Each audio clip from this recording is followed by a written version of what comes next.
And welcome to Washington Today on C-SPAN Radio for Tuesday, September 5th, 2023. The U.S. Senate returns to session in Washington after the summer recess. One of the top issues to address is funding the federal government to avoid a shutdown come October 1st. And the Senate Minority Leader Mitch McConnell gives his first speech on the Senate floor since his medical incident last week where he appeared to freeze up while answering reporters' questions in his home state of Kentucky. Coming up, we'll hear from the Senate leaders and talk about the agenda with the Hill's Congressional reporter Mychael Schnell. The White House today confirming that First Lady Jill Biden, who has been diagnosed with COVID, continues to have mild symptoms, and President Biden has again tested negative, but will be wearing a mask around other people as a precaution. An impeachment trial of Texas Attorney General Ken Paxton begins in the Texas Senate in Austin. He pleads not guilty to accusations of corruption and abuse of office. President Biden awards the Medal of Honor, the nation's highest military award for valor, to a Vietnam War helicopter pilot who risked his own life to save 4 U.S. service members about to be overrun by the enemy. We'll get the latest from the White House on its intelligence that Russian President Vladimir Putin may meet soon with North Korean President Kim Jong-un about a weapons deal to resupply Russia's war against Ukraine. And we remember Bill Richardson, former New Mexico governor and congressman and U.S. ambassador to the UN. In recent years, the nation's unofficial ambassador to help release U.S. citizens held by foreign governments. Bill Richardson died over the holiday weekend at age 75. We'll hear a C-SPAN interview about his book on successful negotiation strategy. From Associated Press, after months of struggling to find agreement on just about anything in a divided Congress, lawmakers are returning to Capitol Hill to try to avert a government shutdown, even as House Republicans consider whether to press forward with an impeachment inquiry into President Joe Biden. A short-term funding measure to keep government offices fully functioning will dominate the September agenda, along with emergency funding for Ukraine, federal disaster funds, and the Republican-driven probe into Hunter Biden's overseas business dealings. That reporting today from Associated Press. As the Senate returned to session today, and the House will be back a week from now, the Senate Majority Leader Chuck Schumer, Democrat from New York, began with a welcome back. Mr. President. Majority Leader. First, welcome back, Mr. President, to you and our great staff, and it's good to be back. Leader McConnell will speak after me here on the floor, and I'm glad to see him back and doing well. Senator Schumer also speaking today on the Senate floor about the need to pass that government funding bill. The Senate gavels back into session with a lot to do, but there is one clear place to begin. Keep the government open. As we all know, government funding is set to expire on September 30th.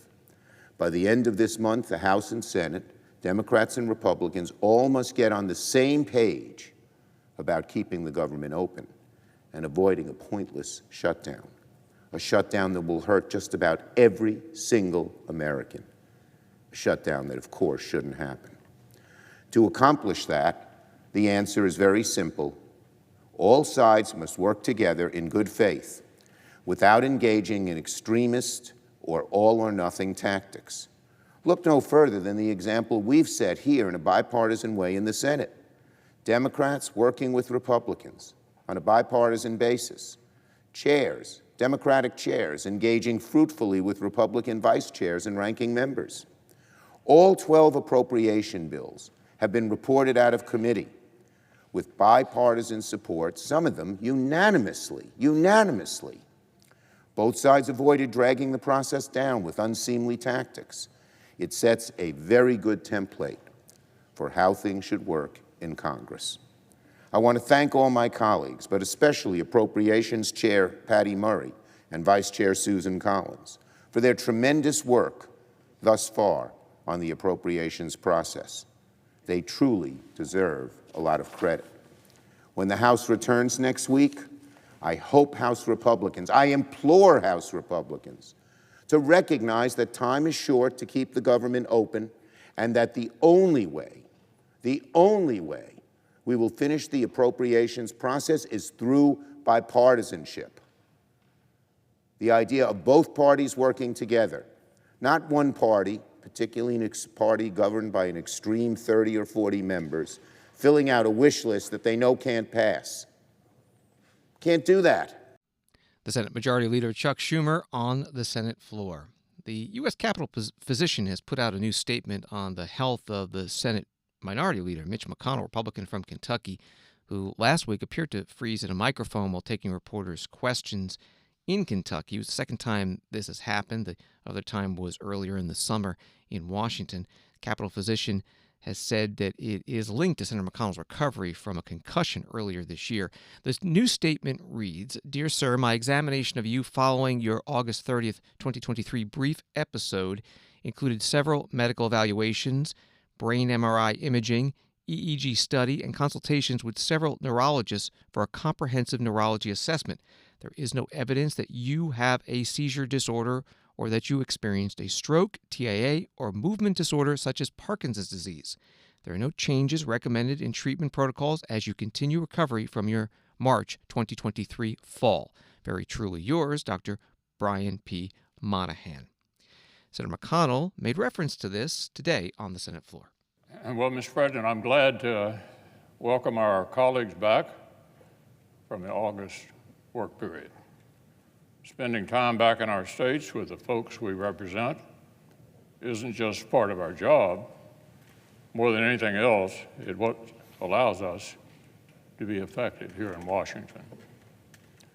Now, one particular moment of my time back home has received its fair share of attention in the press over the past week. But I assure you, August was a busy and productive month for me and my staff back in the Commonwealth. Senator Mitch McConnell also today on the Senate floor speaking about government funding. This month, of course, Congress needs to address our nation's most pressing needs with timely appropriations, and we need to keep the lights on come October 1st. Back in January, I pointed out that Washington Democrats, the new normal they faced, the American people had elected divided government and demanded that we work together on our most basic governing responsibilities. Well, as I've reminded our colleagues regularly since then, that meant funding the government through regular order.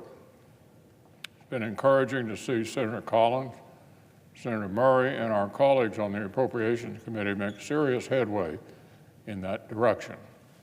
And next week, we'll aim to pass the first batch of their work out here on the floor. I've also made clear that the Senate's top priority must be keeping the American people safe. And this month, we'll have a chance to do that with supplemental appropriations for urgent national security and disaster relief priorities.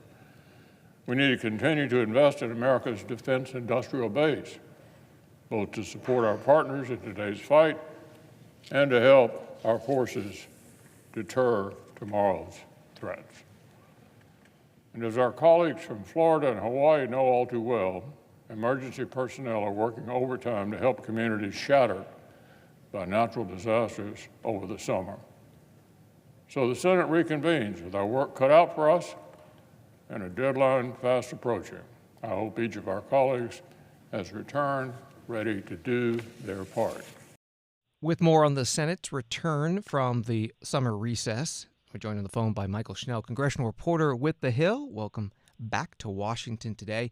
We just heard from Senator Mitch McConnell on the floor making sort of a reference to what happened medically last week to him in Kentucky.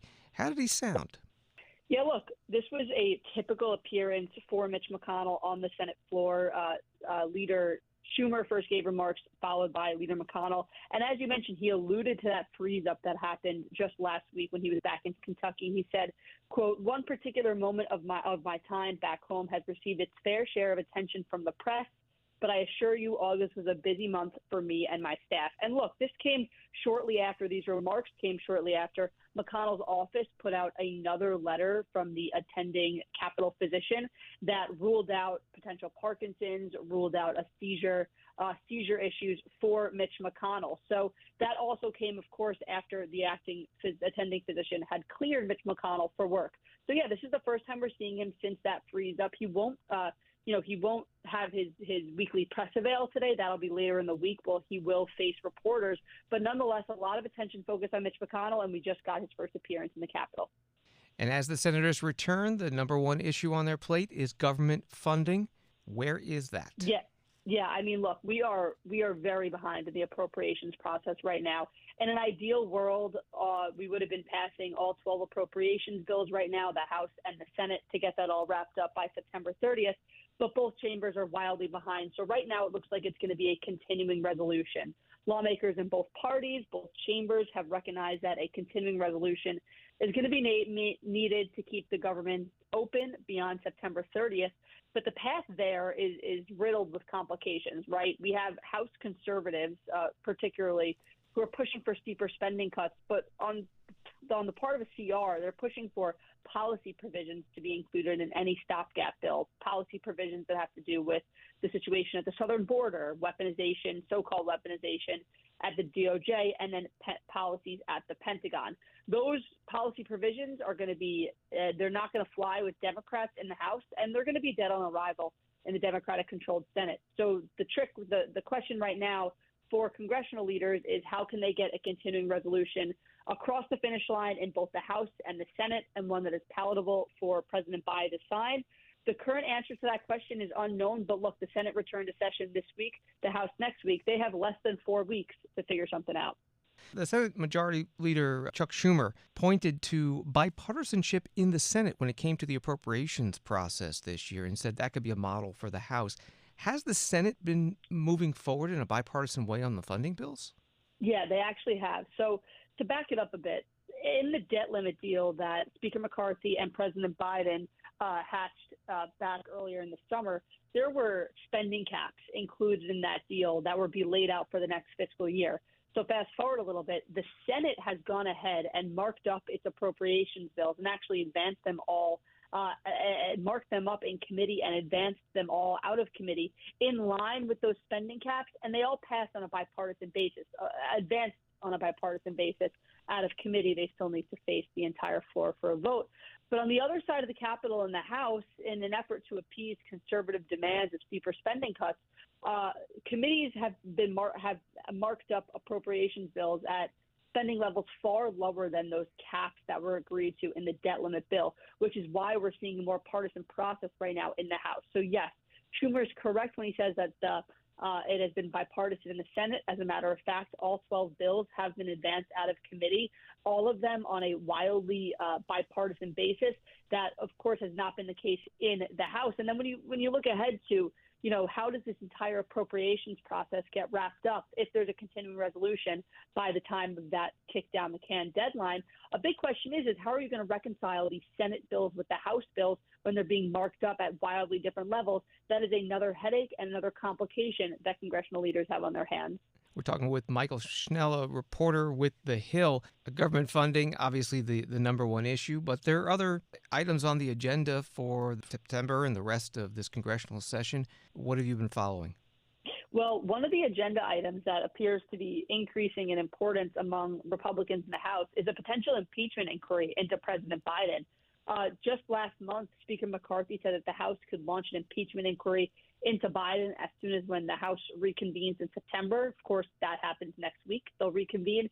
And then in a subsequent interview, he said that opening an impeachment inquiry would be the natural next step in House Republicans' investigatory efforts this Congress. So it's very possible that as lawmakers are working through government funding, you mentioned other priorities, NDAA, Farm Bill, FAA reauthorization. There are a lot of different matters that Congress has to deal with this year.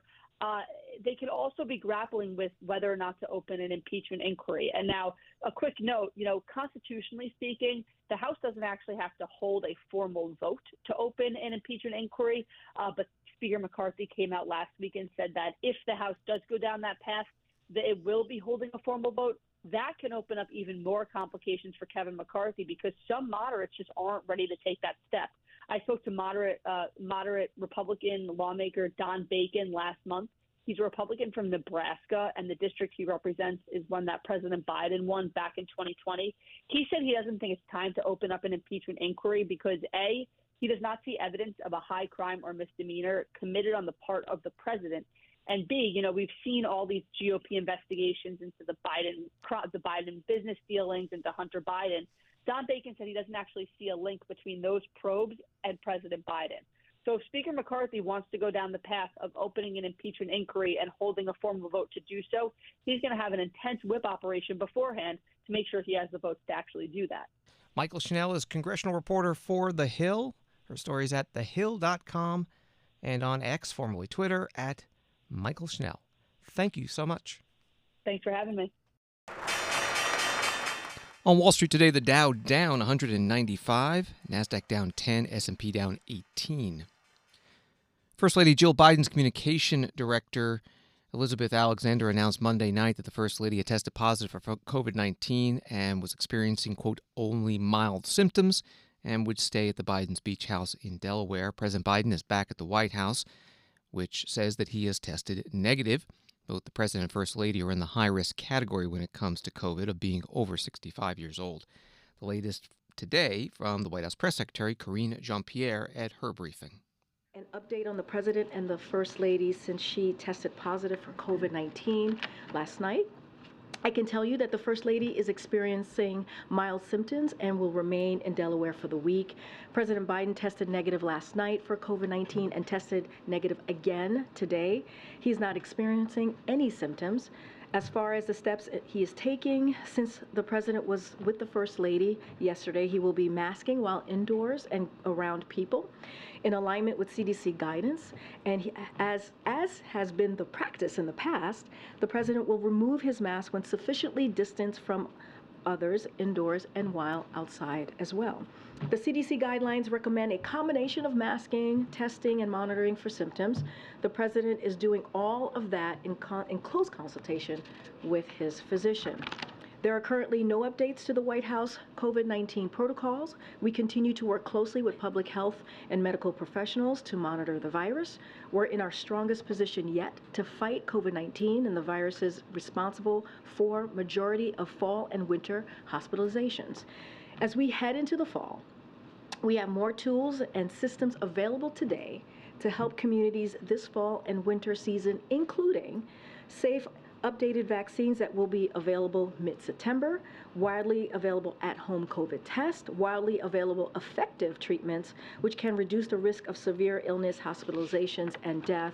We will be encouraging, as I have said before, Americans to get their updated COVID-19 vaccine in addition to their annual flu shot and also RSV vaccines, as you all know.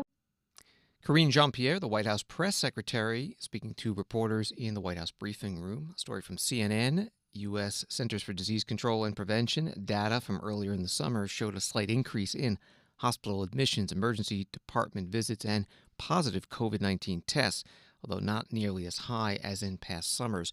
And this story from Newsweek, conspiracy theories are circulating online that the announcement of Jill Biden's COVID-19 infection was all part of a plan to reintroduce coronavirus pandemic restrictions, such as mask mandates.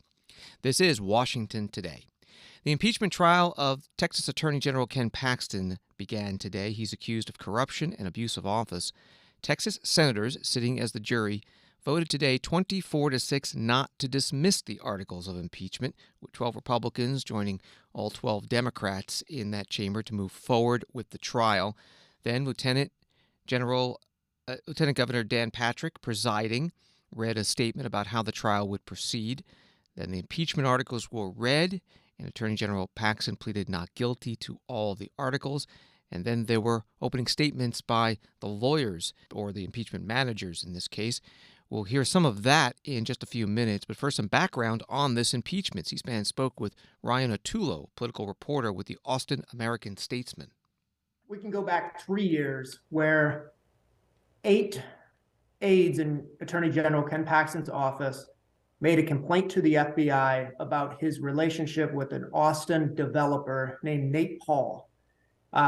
Bribery allegations, we can get into that a little deeper later, misuse of office, and 4 of those aides were then fired and filed a lawsuit, a wrongful termination lawsuit against Ken Paxton.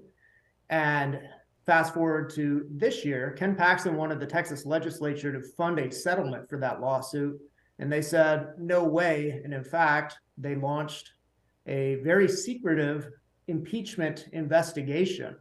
Nobody found out about it until they were ready to vote. And then the Texas House voted in May to impeach him, to advance the 20 articles of impeachment to the Texas Senate. And that's why we're here today, for the Texas Senate to decide if he gets to stay in office or if he's removed permanently. How does the trial process work?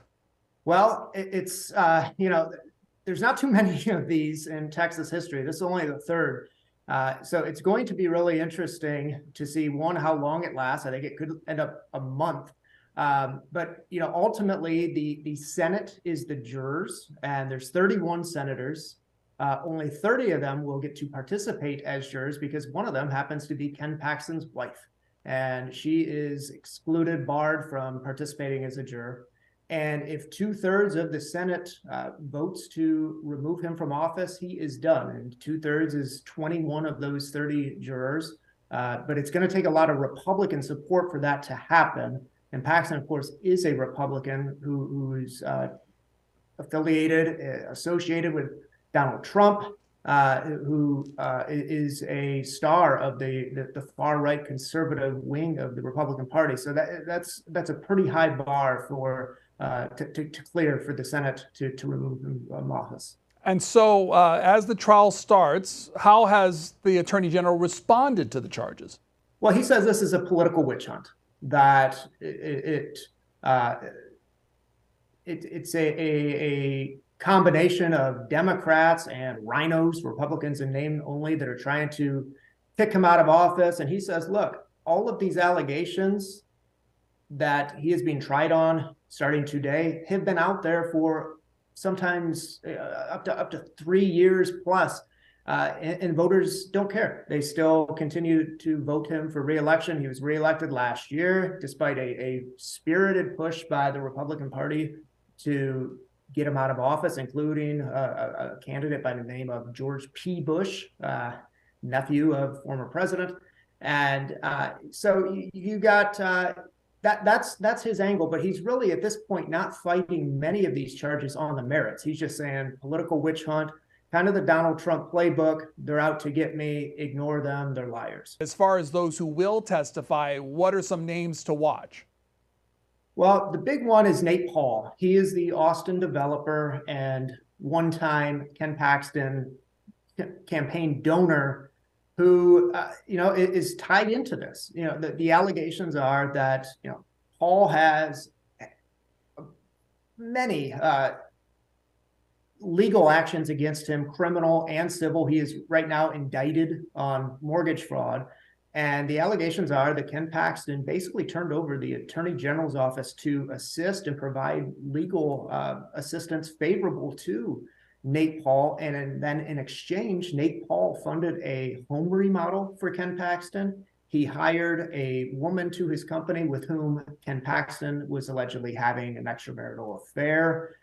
So that he's going to be a very interesting witness. I'm guessing that he will plead the fifth because, again, he is indicted in federal court. So that's going to be one that's really interesting. There's many others. I think, Will the Attorney General public documents are the people that may have done construction on this house, and I think the Senate wants to know who paid for this construction for this remodel. Will the Attorney General himself testify? I doubt it. He filed a motion that he would not have to testify, and then the House prosecutors filed a response saying, hey, it's up to us. If we want to call you, we're going to call you. And then if you want to plead the fifth, you can. There's implications of pleading the fifth, though. It makes it look like you're hiding something. And I don't think Ken Paxton wants that optic. So I think he wants to avoid the witness stand at all costs.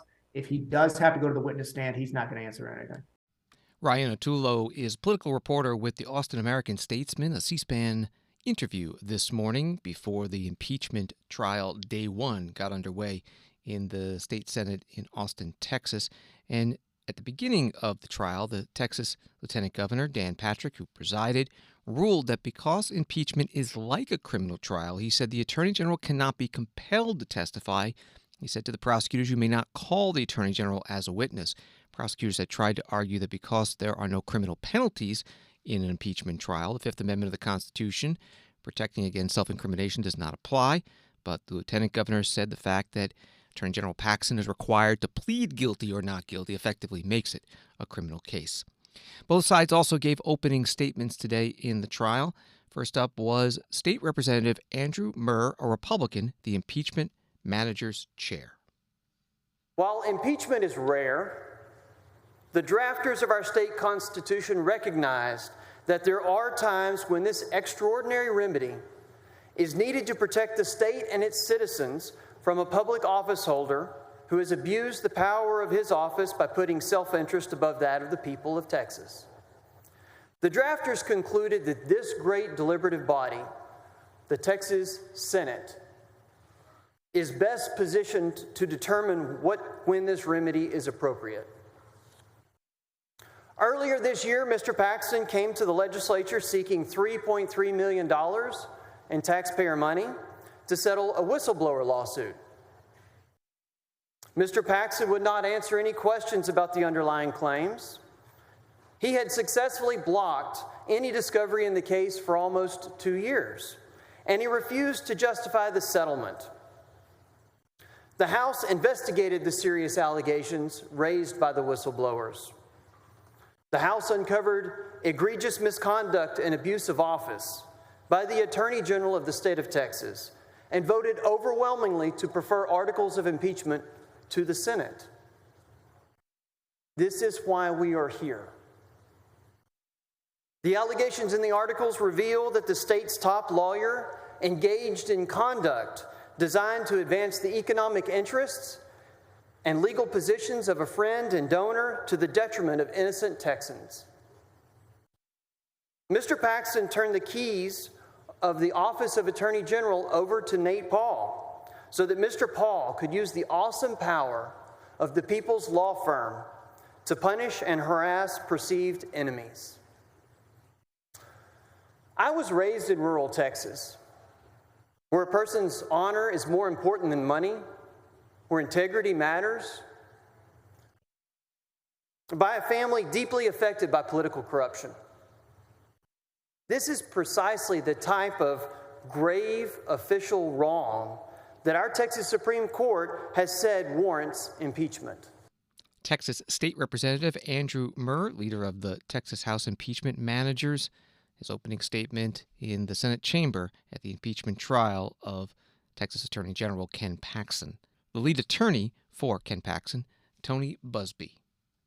When we are done, I believe that no matter your party affiliation and no matter where you stand now, you will conclude what I have concluded, that there is nothing to this. Ken Paxton gave nothing of significance to Nate Paul. Nate Paul received nothing of significance from Ken Paxton. This whole case is a whole lot of nothing. I make my living trying cases to Texas juries.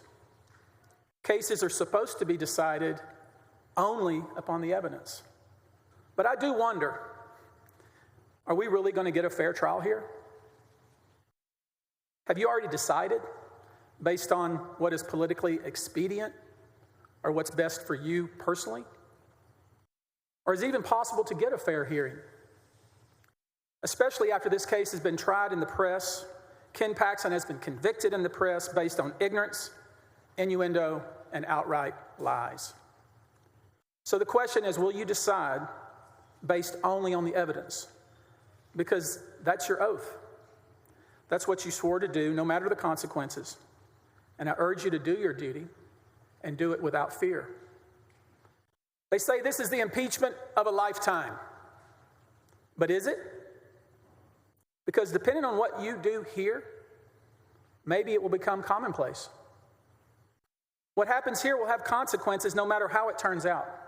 Let's be clear. If this misguided effort is successful, which I feel confident it will not be, the precedent it would set would be perilous for any elected official in the state of Texas.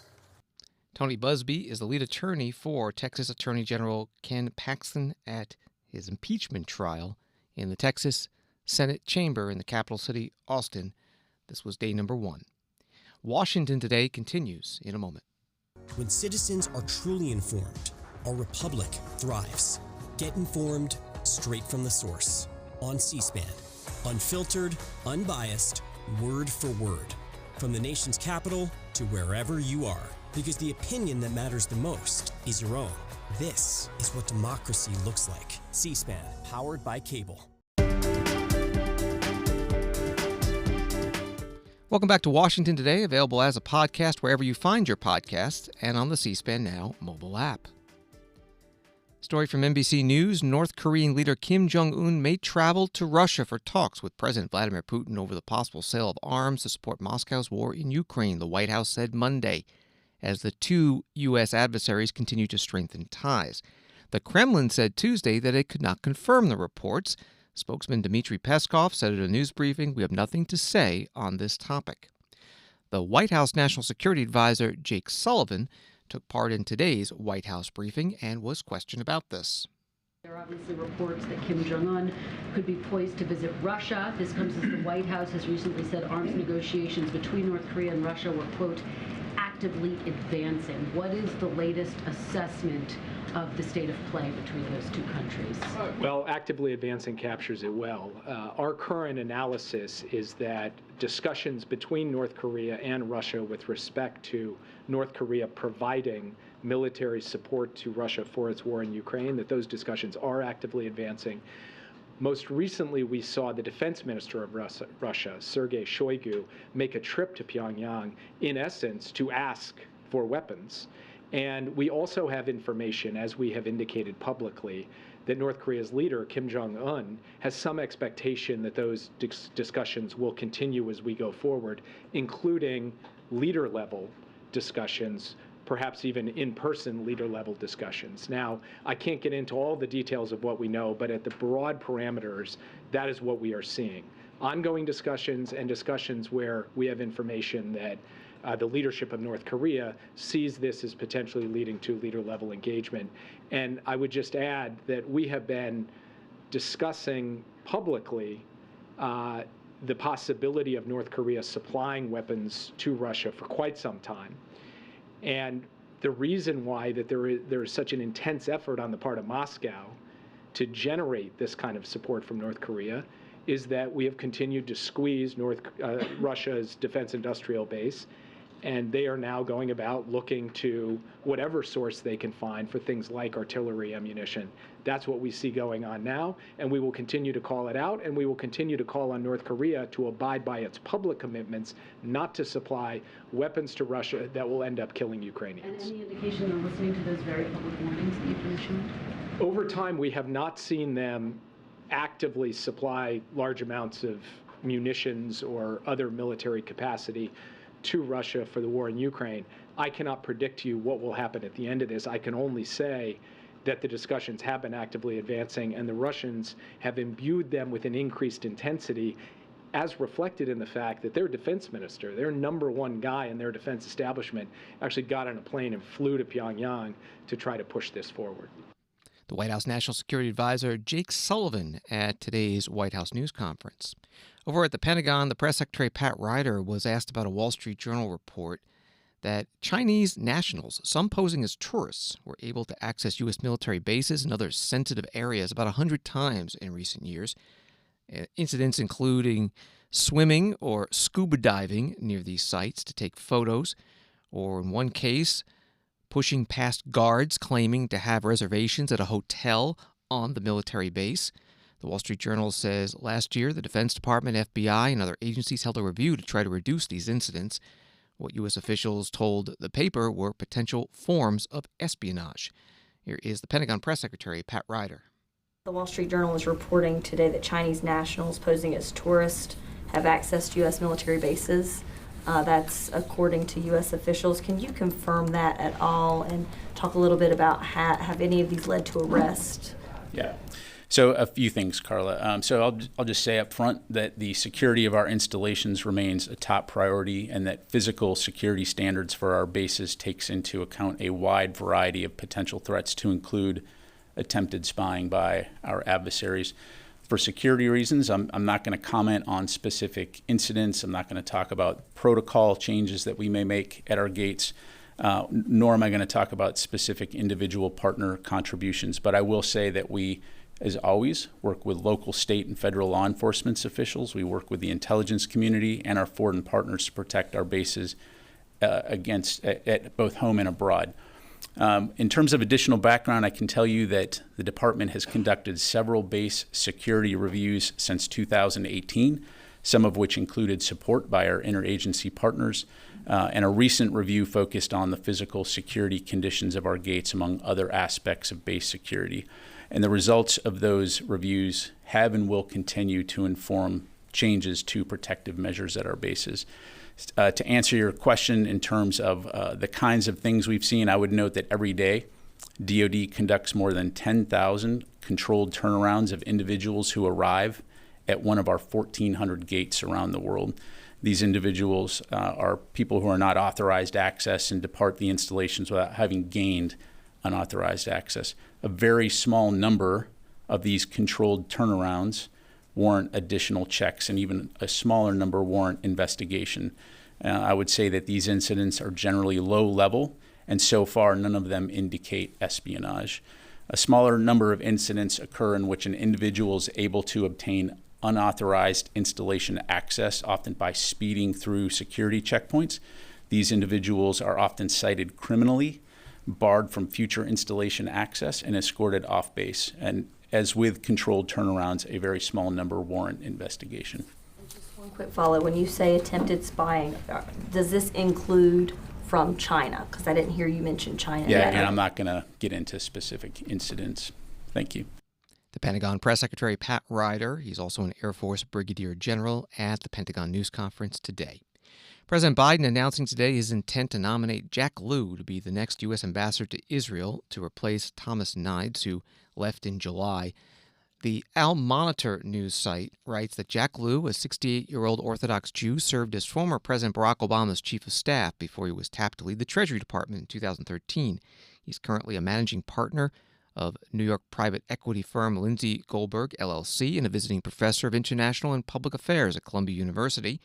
Article goes on that Jack Lew also served as President Obama's White House budget director from 2010 through 12 and held the same position under former President Bill Clinton from 1998 to 2001. After leaving the Clinton administration, Jack Lew worked for Citigroup and New York University. In the 1980s, he was a top aide to then House Speaker Tip O'Neill. That from Al Monitor. Also today, Secretary of State Antony Blinken speaking by phone with the leaders of Israel and the Palestinians. And that came up at the State Department briefing with the deputy spokesperson, Vedant Patel. The Secretary today spoke both to Palestinian leader Abbas and Israeli leader Netanyahu, and the readouts from the State Department, the one about the Abbas call mentioned continued support for a two-state solution, but the one about the Netanyahu call did not. It omitted that terminology, and I just want to know if that's now the policy, not even to talk about the two-state solution when communicating about Israel. There has been absolutely no change in policy when it comes to that region of the world. Our viewpoint continues to be that a negotiated two-state solution is the best path forward, something that we believe it will help bring stability and further peace to the region. So I would not read too significantly into the discrepancy. I don't. I have no doubt that things like that are discussed quite regularly with our Israeli counterparts, and it's something we speak about from up here quite regularly. So. Vedant Patel is the Deputy State Department spokesperson with reporters today in the State Department briefing room about Jack Lew's nomination by President Biden for U.S. Ambassador to Israel. The Times of Israel has an article that reads, President Biden's decision to nominate anyone at all, exposing his administration to a Senate confirmation process that Republicans will likely turn into a referendum on the president's Israel policies as the 2024 presidential campaign kicks into gear, demonstrates the seriousness with which he takes the U.S.-Israel relationship, a senior administration official said, speaking on the condition of anonymity. President Biden today awarding the Medal of Honor, the highest military award for valor, to Captain Larry Taylor, an Army helicopter pilot during the Vietnam War, who on June 18, 1968, flew into heavy enemy fire to rescue 4 members of a reconnaissance team with a helicopter not designed for that job. Here's President Biden today at the White House. He tried to find an escape route for the unit, his Cobra taking more rounds as he did. He kept trying to radio for rescue, knowing that he and his men below were almost out of time and ammunition. On his last try, he learned that any attempt to save the men had been called off. The rescue helicopter was not coming. Instead, Lieutenant Taylor received a direct order: return to base. His response was just as direct: I'm getting my men out. I'm getting my men out. Lieutenant Taylor would perform the extraction himself, a maneuver never before accomplished in the Cobra. Remember, the Cobra was only a gunship only. It had no cabin for passengers. But that was the least of his problems. First, Lieutenant Taylor needed to give his men a way out of the rice paddy where they'd been pinned down. He needed diversion. So despite the fact that he had no rockets or rounds left, Lieutenant Taylor drew the enemy fire himself, using his landing light to trick the enemy into thinking he was still at ammo. He started making runs on the Viet Cong fighters. The ruse worked a few times, but it was enough for the men to make it to the extraction point. There, still under heavy gunfire, Lieutenant Taylor landed. The men mounted the exterior of his helo, clinging to the skids, climbing on the rocket pods. Within seconds, Lieutenant Taylor was back in the air, but the mission wasn't over. Lieutenant Taylor saw his fuel light flickering. He had started off with 1,600 pounds of gas, and now he had about 6, not enough to make it back to base. Worse, the soldiers he was carrying were covered in wet mud and clinging to the Cobra against 50 knots of wind. Even if he could make it back to base, his men would freeze or fall first. So he once more risked his own safety for his fellow teammates. He located a friendly area to set his bird down. The 4 men dismounted the helo and disappeared back into the pitch-black night. No moon, no stars, no light beyond the glow of their faces when they briefly turned and saluted Lieutenant Taylor for saving all 4 of their lives. President Biden at today's White House ceremony referring to Larry Taylor as lieutenant. He was that at the time of what happened in Vietnam in 1968, later promoted to captain. From the National Medal of Honor Museum, mohmuseum.org, there's this: awarded by the President in the name of Congress, the Medal of Honor commemorates those who have shaped our nation's history and continue to inspire its future with their acts of valor, humanity, patriotism, and sacrifice. Of the 40 million Americans who have served in the armed forces since the Civil War, only 3,515 have earned the Medal of Honor. That from a National Medal of Honor Museum. When Bill Richardson died over the weekend at age 75, C-SPAN tweeted, R.I.P. Bill Richardson, 772 appearances on C-SPAN and Book TV as New Mexico Governor, New Mexico Congressman, U.S. Ambassador to the UN, Energy Secretary, Democratic Governors Association Chairman, and presidential candidate. And after he left office, Bill Richardson founded the Richardson Center for Global Engagement, focusing on conflict resolution and prisoner release. In 2013, C-SPAN 2's Book TV interviewed Bill Richardson about his book, How to Sweet Talk a Shark, Strategies and Stories from a Master Negotiator. I've negotiated over the years with some very bad people. The North Koreans, Saddam Hussein, the Cubans, the Sudanese, people that the U.S. doesn't get along with. And I relate the stories of these negotiations, most of them successful, on how you deal with a shark, with a bad guy, and how that relates to difficult negotiations at home, you know, with a spouse, when you negotiate to buy a car or buy a house or a brother or sister. So it's a how to deal with people, and the essence is really, you got to relate, you got to use humor, you got to connect with people, you got to know where you want to end up. You have to use decency, but also you have to have a certain cultural skill. So the book is about a lot of negotiations I've had over the years as an ambassador, as a governor, as a Secretary of Energy. But a shark, you know, sharks are not easy to deal with. And it's important that you relate to that shark to get what you want. You know, in my case with diplomacy is a political prisoner or a ceasefire or bringing peace or humanitarian work. But it's a fun book because I had a very good ghostwriter who worked for The Daily Show, Kevin Blyer, who's right in the back there. So it's a good read. It's a fun read. Bill Richardson, C-SPAN interview in 2013 at the National Press Club Book Fair on his book, How to Sweet Talk a Shark. That from C-SPAN's video library. Bill Richardson died on Saturday at the age of 75. A Reuters article says that as a formal representative of the United States and as a freelance troubleshooter on private humanitarian missions, he won the release of numerous people held in nations including North Korea, Myanmar, Sudan, Iraq, Iran, and Cuba. Thanks for listening to Washington Today. Sign up for C-SPAN's evening newsletter word for word, and you'll get the stories being talked about in Washington emailed to you every day. Subscribe at cspan.org/connect. Have a good night.